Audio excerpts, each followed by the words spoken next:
July of 2011, along with my wife and youngest son, I moved from New York City to Lucerne, Switzerland. It was precisely 100 years earlier that my grandmother had moved from Europe to the United States. And since she had come by ship, I thought I should return by ship. The accommodations were somewhat different, but after all, it's the thought that counts. More and more of my work was based in Europe, and we thought it would be easier to live in the center of Europe for a few years than the center of Manhattan. We were producing the Travels and Traditions series, which deals with history, culture, and gastronomy, and most of the cities we covered were in Europe. I was hosting a group of river cruises to help raise funds for the PBS stations, and all the ships sailed on the great rivers of Europe. In addition, we were beginning to develop a series called Art Cops, designed to help recover missing works of art. And once again, much of the work was in Europe. We knew that it would make sense to live in Europe for a few years, but we didn't know where. We looked at almost every country in Europe and every major city in each country. Lucerne in Switzerland appeared to have a lot to offer.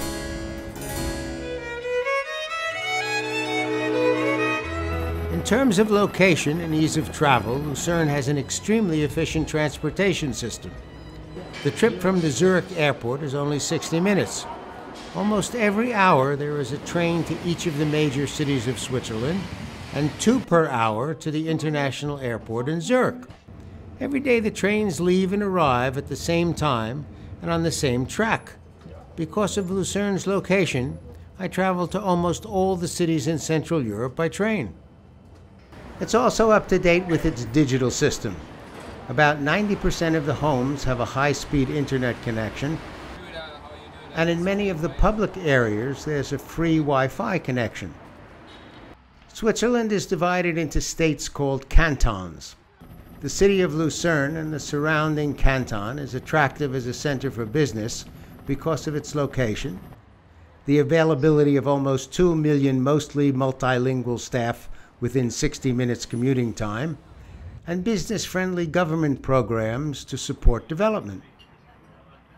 The canton of Lucerne is primarily a service economy with internationally known brands in automotive, construction, machinery, pharmaceuticals, and food. The political and financial stability of Lucerne and Switzerland make it an ideal place to do business.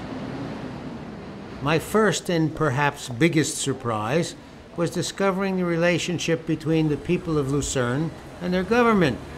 In many of the countries I have lived in, I often felt that dealing with the government was an adversarial relationship.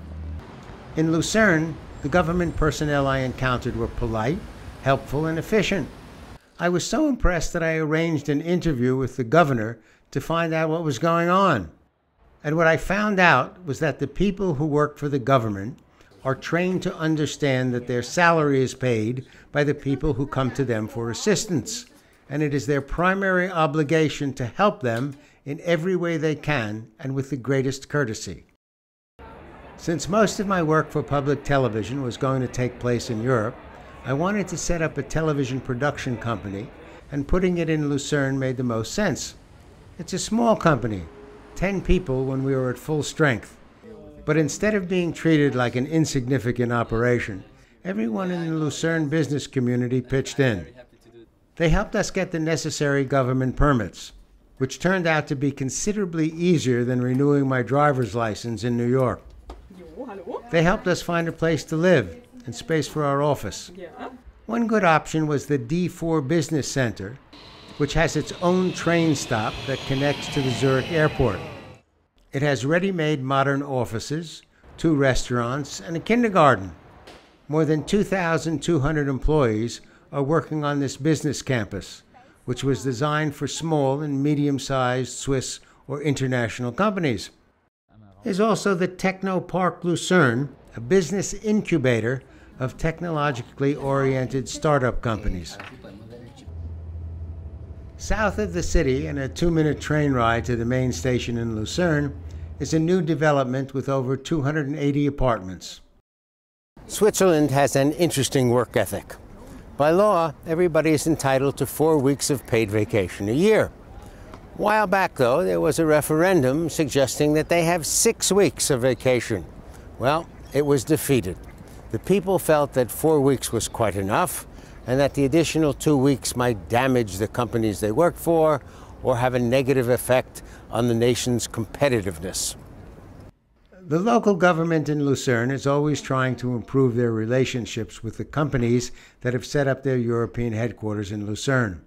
Every few months, the directors of Lucerne Business Development invite people from business, cultural, and educational organizations to come to an informal cocktail party to talk about what's working properly and what the government could improve. They also set up lunches for 3 or 4 people to talk about their experiences and what they need the government to do to make life easier for expats.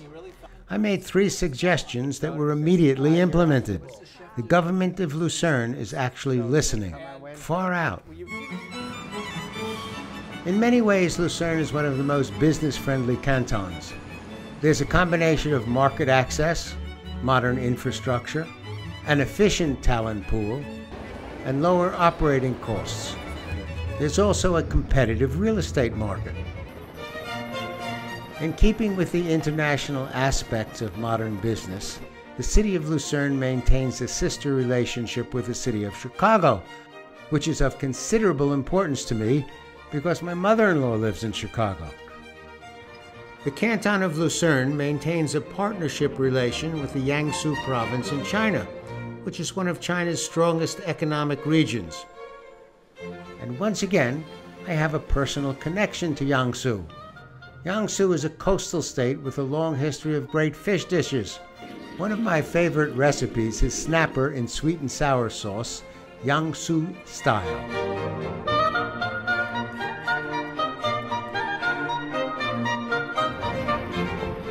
Lucerne is the business, tourist, and cultural epicenter of central Switzerland.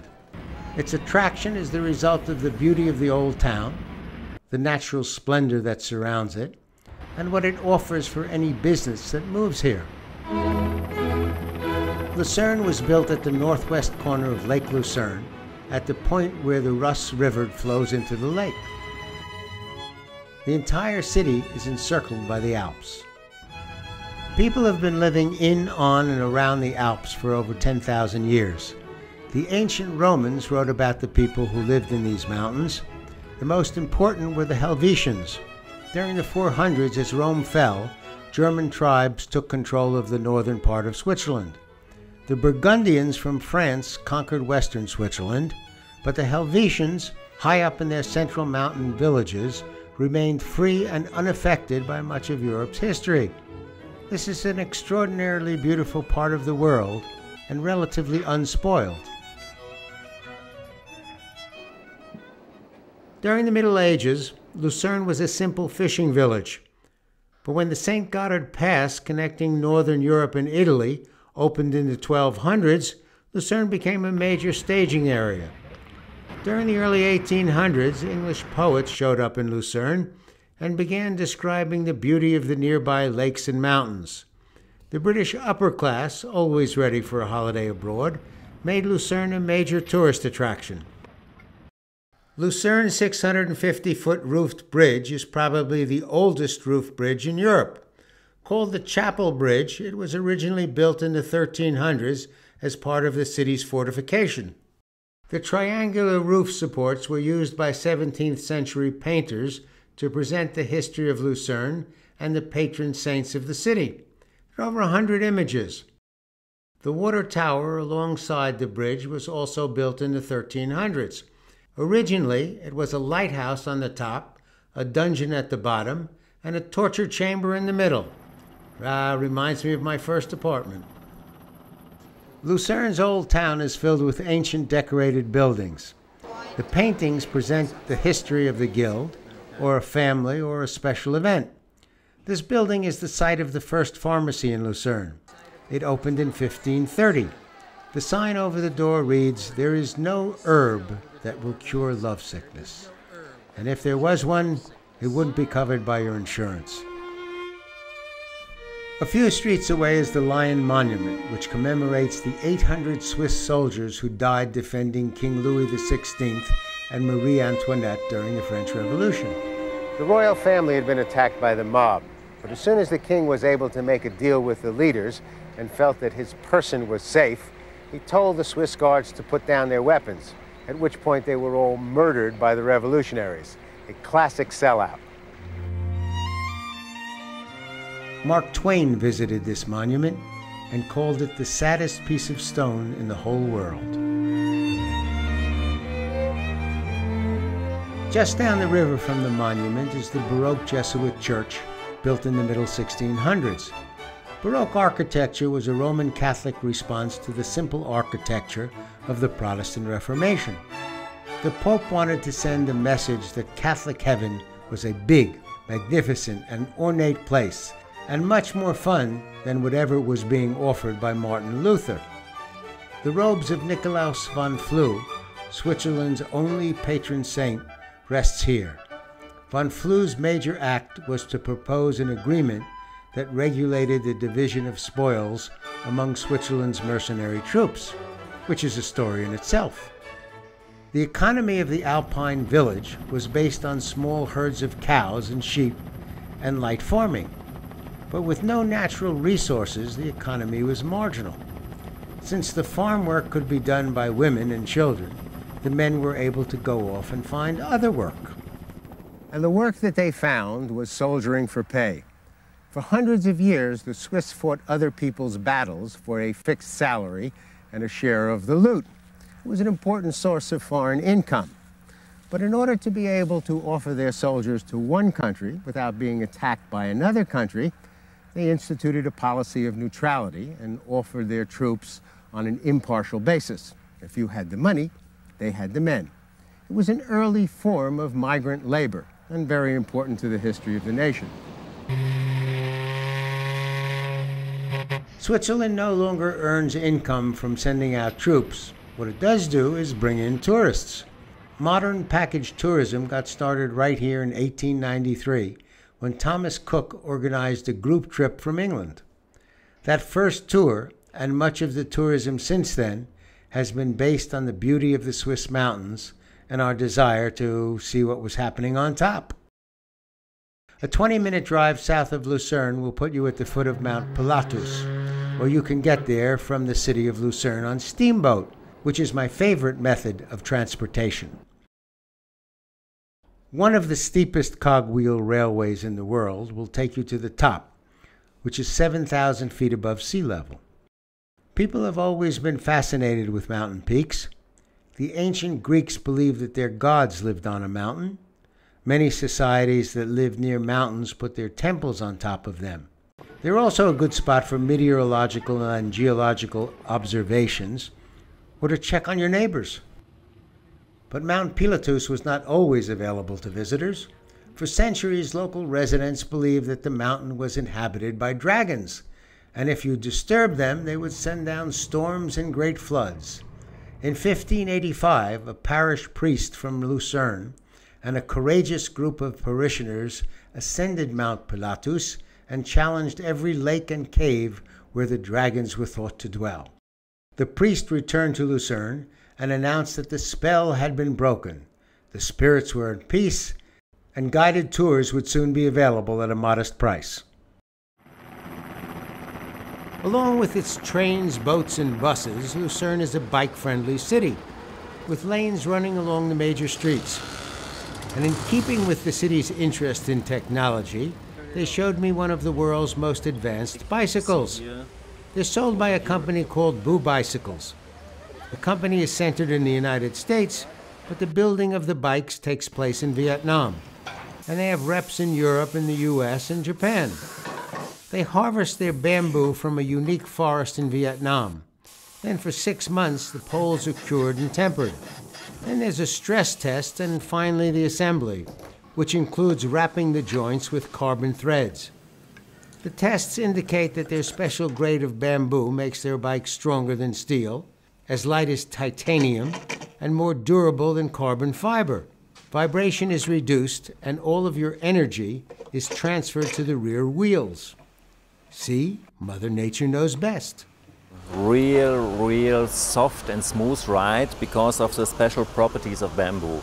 Bamboo absorbs the vibration way better than carbon or aluminum or steel. They appear to be the only bamboo bikes used by professional racers and traveling television journalists who think they can recapture the feelings of their youth by going around town on a boo bike.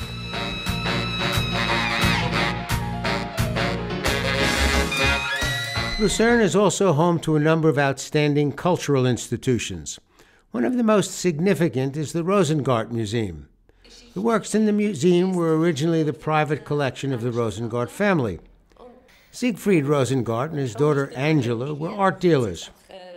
From time to time, they would come across a work that they liked so much that they would buy it for their home.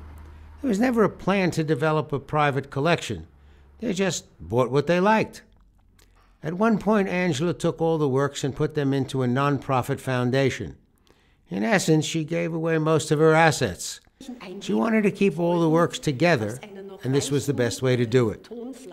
A while later, she heard that the Swiss National Bank was planning to give up its building in Lucerne. It's an amazing structure, and Angela was able to arrange for it to become a museum for her paintings.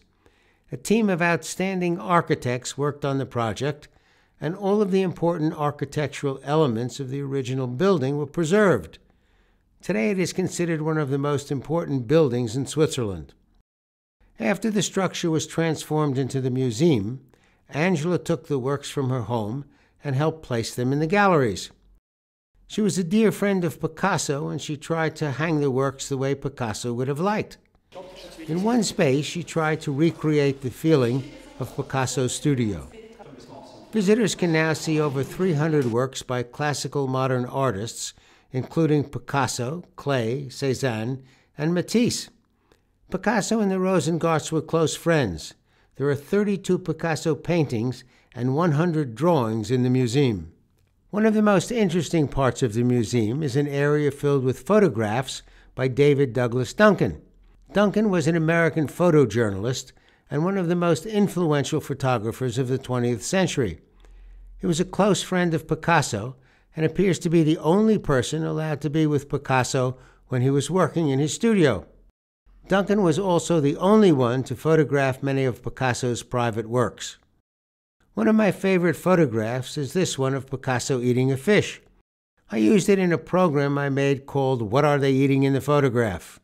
We took a look at some of the great photographs that dealt with food, explained why they were important photographs, and then had a top chef recreate the dish that was in the picture. And we're going to flip it over.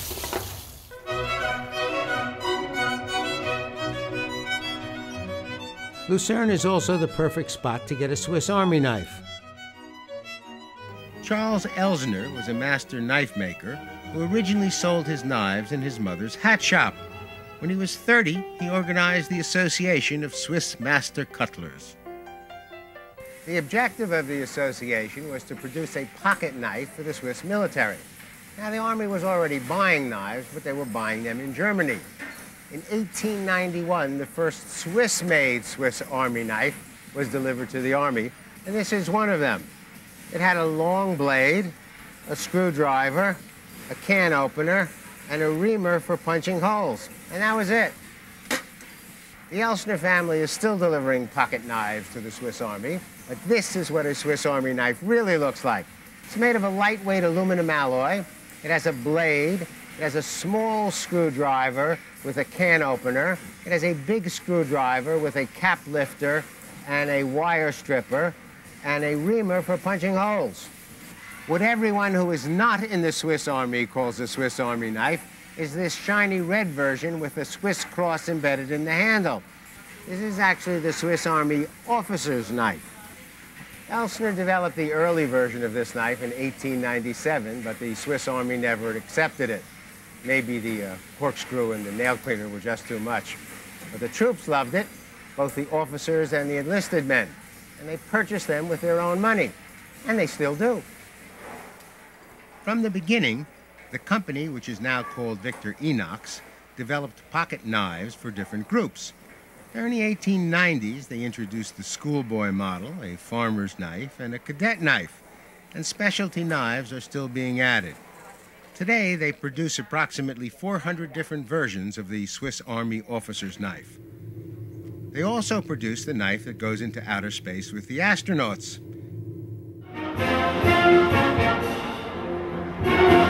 Lucerne is also one of the most important centers for music. It has a year-round program of music, including classical concerts, brass bands, and a blues festival.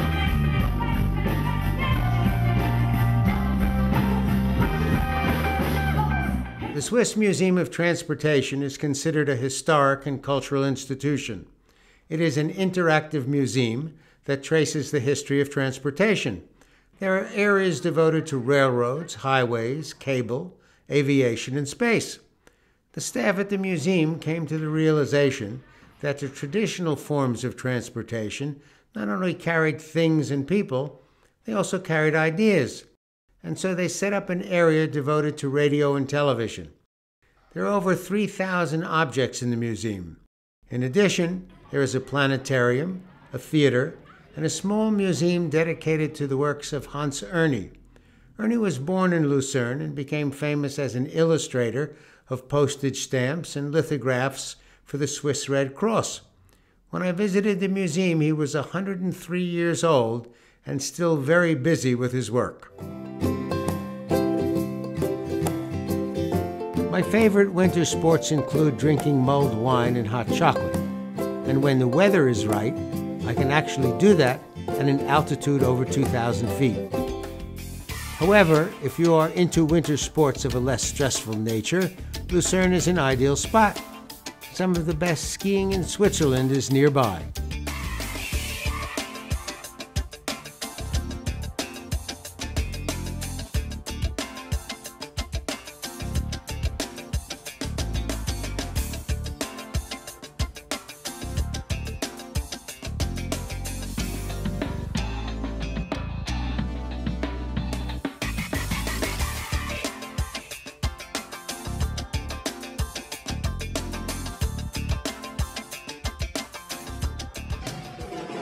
Just to keep things hopping, every February, Lucerne presents one of the most unusual and colorful carnivals in Switzerland. There's a Summer Nights Festival with an outstanding display of fireworks, and in November, a blues festival.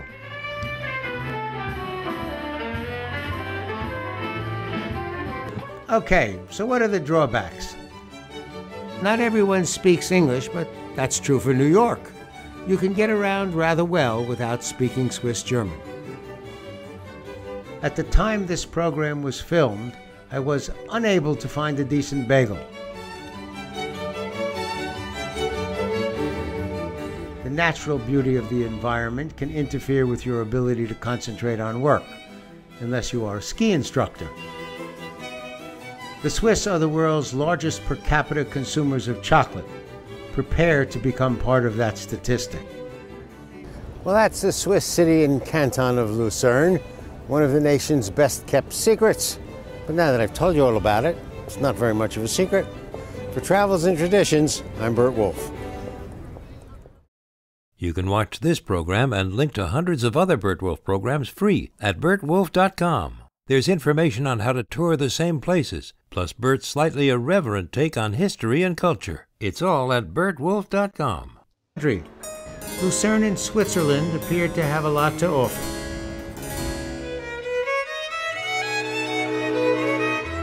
In terms of location and ease of travel, Lucerne has an extremely efficient transportation system. The trip from the Zurich airport is only 60 minutes. Almost every hour there is a train to each of the major cities of Switzerland, and 2 per hour to the international airport in Zurich. Every day the trains leave and arrive at the same time and on the same track. Because of Lucerne's location, I travel to almost all the cities in Central Europe by train. It's also up to date with its digital system. About 90% of the homes have a high-speed internet connection, and in many of the public areas there's a free Wi-Fi connection. Switzerland is divided into states called cantons.